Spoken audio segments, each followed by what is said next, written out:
घड़े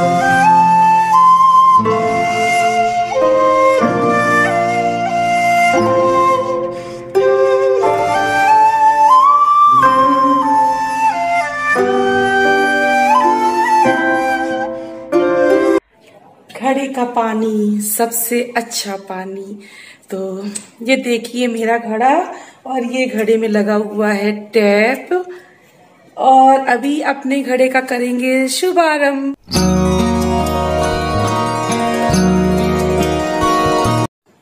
राधे राधे, जय श्री राधे। स्वागत है आपका अपने YouTube channel Banke Bihari family blogs में। और मैं आ चुकी हूँ अपने घर वापस, और आते ही ढेरों सारे काम मेरे लिए तैयार है बिल्कुल। तो बस मैं आते ही सफाई में जुट गई थी, और जो काम थे मेरे, कपड़े वॉश करना, सफाई करना और क्लीनिंग करना, तो सब में मैं लग गई थी।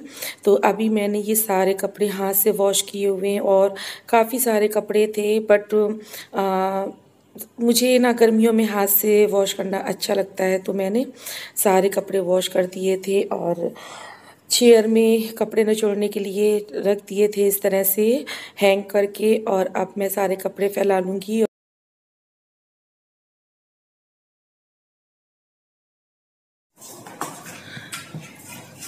जिस दिन मैं कानपुर वापस आई थी मायके से, तो सेम डे ही मैं अपनी माँ के साथ में मार्केट गई हुई थी, तो वहीं से मैं ये घड़ा बाय करके लाई थी। और गर्मियों में घड़े का पानी हमारे शरीर के लिए बहुत अच्छा होता है। सबसे पहली बात कि फ्रिज के पानी से प्यास कभी भी नहीं बुझती है, हमेशा याद रखिए। घड़े के पानी से ही प्यास बुझती है। आप जितना ठंडा पानी पियोगे ना फ्रिज का, आपकी प्यास बिल्कुल नहीं बुझेगी। और फ्रिज का पानी जो होता है ना, हमारी हेल्थ के लिए भी बहुत ज़्यादा नुकसान करता है। और मुझे वैसे भी सर्वाइकल की प्रॉब्लम है, तो घड़े के पानी से प्यास भी बुझ जाती है, और इतनी अच्छी खुशबू आती है मिट्टी की, और बड़ा सोंधापन सा लगता है। और मुझे घड़े का पानी बहुत ही पसंद है। घड़े के पानी से प्यास भी बहुत अच्छे से बुझ जाती है। तो अभी मैं घड़े को अच्छे से वॉश कर लूँगी। और इस घड़े में टैप लगा हुआ है, नल लगा हुआ है, तो इसमें हाथ डालने की भी ज़रूरत नहीं होगी। तो टैप को मैं अच्छे से चेक कर लूँगी, और उसमें जो मिट्टी हल्की फुल्की रहेगी ना, तो उसको भी अच्छे से चला के साफ़ कर दूँगी। और ये देखिए मैंने घड़े को अच्छे से वॉश कर लिया है। और ये इस घड़े पे जैसे ही आप पानी डालोगे ना, वॉश करोगे, तो ये तुरंत सूखता जाता है, क्योंकि घड़ा मिट्टी का होता है। तो मिट्टी जो मिट्टी में जब पानी डालते हैं ना, तो तुरंत सोख लेती है। और ये देखिए, ये है देसी घी और रोली। तो हमारे यहाँ क्या होता है, बचपन से मैं देखती आ रही हूँ। और अभी जब उस दिन मैं आई हुई थी ना कानपुर लौट के अपने घर, तो मम्मी भी साथ में आई हुई थी, तो मैं मार्केट गई हुई थी, तो उन्हीं के साथ मैं घड़ा लेके आई थी। तो हमारे यहाँ क्या होता है ना कि जब घड़े का शुभारंभ करते हैं, जब उसमें पानी भरा जाता है, तो सबसे पहले घड़े को अच्छे से धोया जाता है, और उसके बाद में सतिया से उसका पूजन किया जाता है, सतिया बनाकर। तो अभी फिर उसके बाद में सतिया बनाने के बाद में इसमें घी और गुड़ का भोग दिया जाता है, और फिर इसमें पानी भरा जाता है। और पानी भरने के बाद भी एक चीज याद रखनी होती है कि घड़े में जब पानी होता है ना, और हमको जब पानी निकालना होता है, तो घड़े में जो पानी होता है उसमें हमारा हाथ नहीं छूना चाहिए, हमारी उंगली नहीं छूनी चाहिए। क्योंकि ऐसा बड़े बुजुर्ग कहते हैं कि घड़े का पानी फिर ठंडा नहीं होता है, पानी फिर खराब हो जाता है। वैसे भी पानी में उंगली नहीं जानी चाहिए, ये तो आप सबको पता ही है। तो बस मेरी मम्मी ने भी मुझे समझाया था, तो मैंने कहा मम्मी मुझे याद है, छोटे से देखती आ रही हूँ आप लोगों को ऐसे करते हुए, तो मुझे तो अच्छे से याद है। तो चलिए अभी घड़े में बना लेती हूँ सतिया। और पहले मैं एक सतिया अंदर बनाऊंगी और एक बाहर बनाऊंगी। मम्मी ने कहा था कि एक अंदर बना देना, बट अंदर बनाना तो मुझे पॉसिबल नहीं लग रहा है, बट कोशिश करती हूँ बनाने की मैं। आप लोगों को नहीं दिखाई देगा, तो पहले मैं घड़े में अंदर सतिया बना लेती हूँ, फिर एक बाहर बना दूंगी। अंदर सतिया बनाना बहुत मुश्किल है सच में।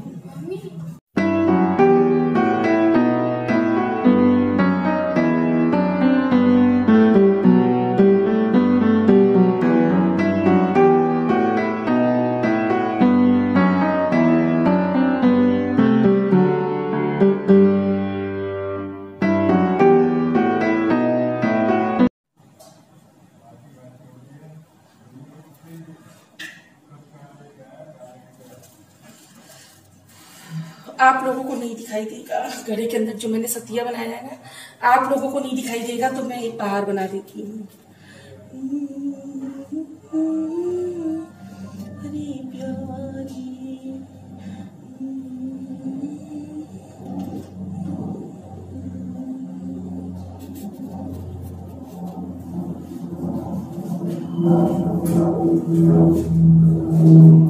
ये मिट्टी है ना, तो इसमें कुछ भी लगाओ तो ये तुरंत सोख लेती है, तो बड़ा मुश्किल काम हो रहा है, बट कोई नहीं, करना तो है। मशीन पे चालू हो गई मतलब। सॉरी, मुझे अपनी रियल वॉइस को म्यूट करके और वॉइस ओवर देनी पड़ रही, क्योंकि जैसे ही मैं आप लोगों से बात करने को हुई तो तुरंत बगल में जो काम लगा हुआ है ना, तो मशीन चालू हो गई, तो बहुत ज़्यादा वॉइस आ रही थी वहाँ से, बहुत लाउडली वॉइस आ रही थी, तो इसीलिए मुझे वॉइस ओवर देनी पड़ रही है। और मुझे ना इस तरह से ये जो रिचुअल्स होते हैं, रीति रिवाज होते हैं, मुझे बहुत अच्छे लगते हैं करना, और मैं करती भी हूँ, जितना मुझसे होता है उतना मैं करती हूँ। और ये सब ना मुझे करने में बहुत अच्छा लगता है, मुझे बहुत खुशी मिलती है। तो मैंने पूरे ही घड़े को अच्छे से डेकोरेशन कर दिया, और अब बारी है घड़े में पानी भरने की, और उससे पहले मैं घड़े में घी और गुड़ का भोग लगाऊंगी। बट सॉरी, मैं आप लोगों के साथ में शेयर नहीं कर पाई, क्योंकि मुझे लगा कैमरा ऑन है, बट कैमरा ऑन नहीं था, तो इसीलिए मुझसे मिस्टेक हो गई। और जब मैं घड़े में पानी भर चुकी थी उसके बाद मुझे याद आया, तो दिखाने का कोई मतलब ही नहीं बनता है। तो कोई बात नहीं, मैंने आपको बता दिया है कि घड़े में ना सतिया बना के पूजन किया जाता है, फिर घी और गुड़ का भोग दिया जाता है। इस तरह से होता है हमारे यहाँ, तो मैं भी करती हूँ और मुझे अच्छा लगता है ये छोटे छोटे से रीति रिवाज करना। घड़े में भरने के लिए साफ पानी मैंने पहले ही जब समरसेबल मोटर चलाई थी तभी मैंने अलग बकेट में भर के रख दिया था, तो वही पानी अब मैं घड़े में भरूंगी। देखा आपने, आज मैं घड़े का मैंने ना शुभारंभ कर दिया है, घड़े में पानी भर दिया है, और बहुत ज्यादा थकी थकी सी हूँ, क्योंकि मैके से आई हूँ ना, तो आप समझ सकते हैं कि आने के बाद में घर में काम कितने ज्यादा बढ़ जाते हैं, बहुत ज्यादा बढ़ जाते हैं। और पता है, पसीने आ रहे हैं बहुत ज्यादा, गर्मी पड़ रही बहुत तेजी से। और फैन इसलिए नहीं खोला है, क्यों नहीं खोला है, फैन क्यों नहीं चल रहा है बाबू? इसकी ऑयल ग्रीस खत्म हो गया, फैन खराब हो गया है, कल शाम को अचानक चलते चलते बंद हो गया, तो फैन हो गया खराब। तो इस रूम में अब आना ना मुसीबत लगता है। वैसे ये रूम ठंडा आता है, बट गर्मी तो गर्मी है। और अभी मेरा ना मोस्टली काम हो गया है, नहीं भी हुआ है, क्योंकि अभी वही सब चल रहा है, नवरात्र आने वाली है ना, तो मुझे कायदे से क्लीनिंग करनी है फिर से। और मेरे घर के बगल में जो घर बन रहा है ना, तो वहां पे मशीन चल रही है, इतनी ज्यादा धूल उड़ रही है कि वो पूरे घर में फिर से छा गई है, तो मैं बहुत ज्यादा परेशान हो रही हूँ। और देखिए पसीने आ रहे हैं बहुत तेजी से। पूजा की भी अलमारी लगानी है, बट पूजा की अलमारी में 13 की नवरात्र है, तो मैं शायद कल 11 है, हाँ 2 ही दिन का तो टाइम है, तो 11 या 12 में देखूंगी। और उससे पहले मुझे किचन क्लीन करना है। और किचन की आप हालत देखोगे, मेरे हस्बैंड ने मेरी किचन की क्या हालत की हुई है, ये देखिए, इतनी बुरी हालत कर दी है मेरी किचन की कि मैं क्या बताऊं। मुझे पूरा किचन अपना अरेंज करना है। वैसे भी हालत बुरी कर दी, कोई बात नहीं। नवरात्र के टाइम पे आकर्षित बहुत मार खाओगे। नवरात्र के टाइम पे हमारे यहाँ रिवाज है कि पूरा रसोई साफ किया जाता है, सारा कुछ धुला जाता है, साफ किया जाता है। अब जो होता है वो तो करना ही पड़ेगा। और फिर देखूंगी कमरों की सफाई, क्योंकि 2 दिन का टाइम है और मैं हमेशा 9 दिन के व्रत रहती हूँ। इस बार मुझे थोड़ा सा मुश्किल लग रहा है, क्योंकि आजकल मेरी तबीयत बिल्कुल नहीं सही रहती है। तो देखती हूँ, अगर ठीक लगा तो व्रत कर लूंगी। और देखिए हालत ये कैसी हो रही है। मलाई ब्रेड, ओके, आकर्षित को मलाई ब्रेड खाना है। देखिए मैं आपको बाहर की हालत दिखाती हूँ। ये देखिए क्या हालत है बाहर की, बैक कैमरे से दिखाऊंगा आपको। ये देखिए बाहर की क्या हालत है।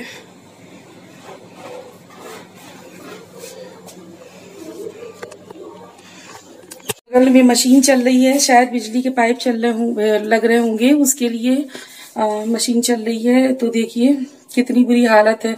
अब आप समझ सकते हैं कि मेरे पास सफाई का काम कितना ज्यादा है इन दिनों। फिलहाल जब तक ये घर बन रहा है तब तक बहुत ज्यादा प्रॉब्लम है मुझे। और आज मैं 5-6 दिन बाद दूध से मलाई उतारूंगी और काफ़ी दिन बाद उतार रही हूँ। इतने दिन से मैंने मलाई नहीं इकट्ठी की थी ना, तो मुझे बहुत उलझन सी हो रही थी, क्योंकि मैं घी घर में ही बनाती हूँ ना। फिर मैं जो घी का जो ड्योड़ा होता है ना वो बिगड़ जाता है, तो मुझे बहुत टेंशन होती है। मतलब मेरी गृहस्थी में जो चीज़ मैं कलेक्ट करके रखती हूँ, जिनका मैं ना ड्योड़ा बना के रखती हूँ, अगर वो घटने लगती है ना तो मुझे बहुत टेंशन होती है। और वैसे भी अब नवरात्र आ रही है ना, तो घी का बहुत ज़्यादा काम है, घी बहुत ज़्यादा उठेगा, क्योंकि फलारी जितनी बननी है सारी घी में बननी है। जोत जलेगी वो भी घी में जलेगी, और मैं अखंड दिया भी लगाती हूँ तो वो भी घी में लगता है। और 5 जोत तो मेरे घर में डेली लगाई जाती हैं, सुबह शाम 2 तुलसा जी में लगाई जाती हैं जोत, और 2 मंदिर में और मेरे मंदिर में। और उसके बाद में मेरे हस्बैंड बाद में पूजा कर पाते हैं या मुझसे पहले कर पाते हैं तो एक वो लगाते हैं। इस तरह से करके 5 जोत लगती हैं। और बस इसके बाद मैं किचन में अब बनाऊंगी चाय।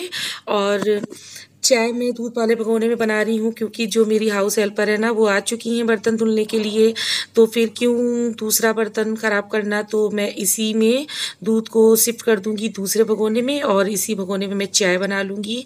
और चाय में मैं हमेशा, जो मैंने आप लोगों के साथ में एक बार वीडियो शेयर किया था चाय मसाले का, तो वो मसाला ज़रूर ऐड करती हूँ। वैसे भी आजकल इस मसाले की बहुत ज़्यादा ज़रूरत है, क्योंकि इतना ज़्यादा माहौल ख़राब है बाहर का। तो ये जो मसाला है ना, इसमें केवल गिलोय की कमी है, बाकी मसाला पूरा वही है जो काढ़ा बनता है। तो बहुत ही अच्छा है, स्वाद भी बहुत अच्छा आता है चाय का। तो मैं इसी को चाय में ऐड कर रही हूँ। और ये जो गिलसिया में दूध है ना, ये कान्हा जी का भोग है। तो चाय अच्छे से बन गई है और अच्छे से कड़ भी चुकी है, उबल चुकी है। तो मैं चाय छान लूँगी और अपनी ले लूँगी, क्योंकि मेरे हस्बैंड तो आए हुए नहीं हैं अभी, तो उनकी मैं निकाल के रख दूँगी, क्योंकि बस वो आ ही रहे हैं, बाहर खड़े किसी से बात कर रहे हैं। मतलब आ चुके हैं जहाँ भी गए थे, पर बाहर खड़े हैं, बाहर से अभी घर के अंदर नहीं आए हुए हैं। तो वो बस आएंगे, हाथ मुँह धुलेंगे, वो अपनी चाय एंजॉय करेंगे और मैं अपनी चाय एंजॉय करूँगी। और ये जो चाय वाला भगोना है जिसमें मैंने चाय बनाई थी, मैं दे दूँगी हाउस हेल्पर को, वो इसको भी वॉश कर देगी।